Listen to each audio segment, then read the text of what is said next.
तो जैसा हमने अपनी केस स्टडी में देखा था, product backlog list of items हैं जो एक प्रोडक्ट ओनर बनाता है, जो वो चाहता है उस प्रोडक्ट में देखना।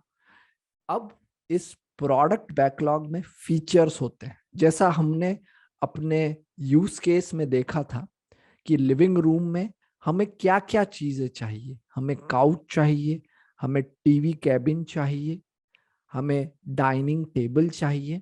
तो वो सारे हुए आपके फीचर्स।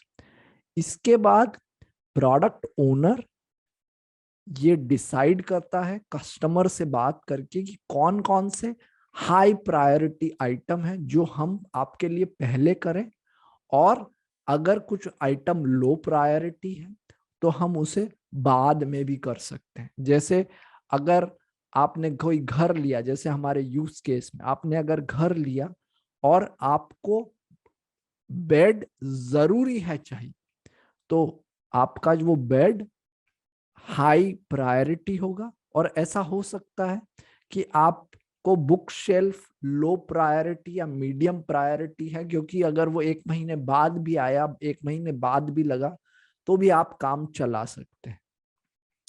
तो अब अलग अलग प्रायोरिटी प्रोडक्ट ओनर डिसाइड कर सकता है, जैसे हमने अपने यूज केस में देखा था, हाई मीडियम लो क्रिटिकल। तो अब देखते हैं कौन कौन से पॉइंट्स प्रोडक्ट ओनर को प्रोडक्ट बैकलॉग में ध्यान रखने चाहिए। तो पहली चीज, it's an emergent order list of which is needed to improve the product. तो ये लिस्ट हमेशा बढ़ती रहती है। ऐसा नहीं है कि एक बार लिस्ट बना ली और वो खत्म हो गई। तो प्रोडक्ट बैकलॉग में माना जाता है कि ये लिस्ट हमेशा बनती रहती है। तो एक बार जैसे आपने प्रोडक्ट बनाया, लॉन्च किया, तो ऐसा हो सकता है अब आप अगले साल उसका नया वर्जन बना रहे हैं, और इसीलिए आपको नए आइटम्स ऐड करते जाने हैं। दूसरी चीज बहुत इंपॉर्टेंट, ये ऑर्डर्ड लिस्ट होती है। मतलब आप हाई प्रायोरिटी आइटम ऊपर रखते हैं, मीडियम उसके बाद, लो आखिरी में, ताकि जो टीम है वो हाई प्रायोरिटी आइटम करे और कस्टमर से फीडबैक लेती रहे। दूसरी चीज, single source of work undertaken by scrum team.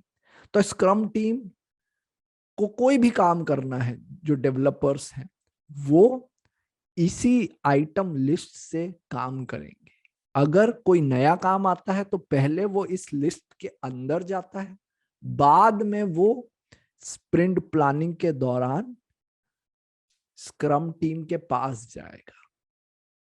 तो ऐसा नहीं होगा कि ऑर्गेनाइजेशन में कोई भी कहीं से उठ के आ रहा है और वो स्क्रम टीम को काम दे रहा है। अगर कोई हाई प्रायोरिटी आइटम आता भी है तो वो पहले प्रोडक्ट बैकलॉग में जाएगा, उसके बाद स्क्रम टीम उसे स्प्रिंट प्लानिंग में ले सकती है।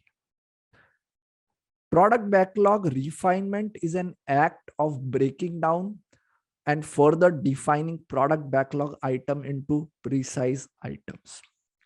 अब एक रिफाइनमेंट सेशन भी होता है जो काफी सारे लिटरेचर सजेस्ट करते हैं।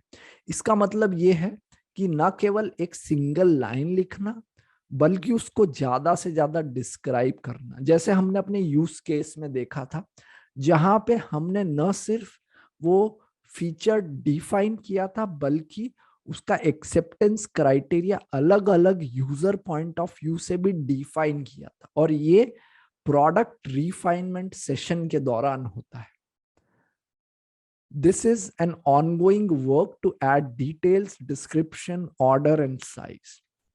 तो ये एक ongoing work है, ये responsibility प्रोडक्ट ओनर की है to maintain a product backlog, और उसको साइज करे आइटम्स को, उसको ऑर्डर करे।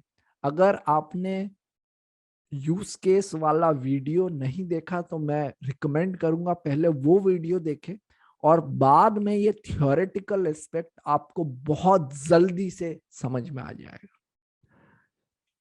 Product backlog item contains a commitment for product goal. अब प्रोडक्ट ओनर को यह भी ध्यान रखना है कि जो उसका प्रोडक्ट गोल है, जो उसने कस्टमर से डिस्कस किया है, प्रोडक्ट बैकलॉग आइटम उन्हीं का डेरिवेशन है, उन्हीं को फॉर्मुलेट कर रहे हैं। अगर वैसा नहीं है तो प्रोडक्ट बैकलॉग को फिर से देखने की जरूरत है, फिर से डिस्कस करने की जरूरत है। Product goal serves as a target for scrum team to plan against. तो अगर प्रोडक्ट गोल डिफाइन है तो स्क्रम टीम उसके साथ काम कर सकती है। तो in short, product backlog maintain product owner करता है। Product backlog is a list of ordered items that serves the purpose of product goal. तो आपका एक प्रोडक्ट गोल है, क्यों आप वो प्रोडक्ट बनाना चाहते हैं, उसके लिए आप अलग अलग काम डिसाइड करते हैं, और वो सारे काम का जो लिस्ट होता है उसे प्रोडक्ट बैकलॉग कहते हैं। अब प्रोडक्ट बैकलॉग ही वो लिस्ट है जिससे काम उठा के स्क्रम टीम करेगी, कोई बाहर से काम नहीं दे सकता। Product backlog continuously product owner refine करता है, उसको डिस्क्रिप्टिव बनाता है, उसको ऑर्डर करता है, उसको साइज करता है, स्मॉल मीडियम बिग, कितना काम है उसमें, ये सब बताने के लिए। और प्रोडक्ट बैकलॉग कंटिन्यूअस होना चाहिए, मतलब ऐसा नहीं होना चाहिए कि एक महीने में एक बार प्रोडक्ट बैकलॉग बनाया और अगले 6 महीने तक सेम काम चल रहा है, तब वो प्रोडक्ट बैकलॉग ऑब्सिलीट हो जाता है, वो किसी काम का नहीं रहता। तो वो कंटिन्यूअस अपडेट होना चाहिए। अब हम मूव करते हैं दूसरे आर्टिफैक्ट की तरफ अगले वीडियो में।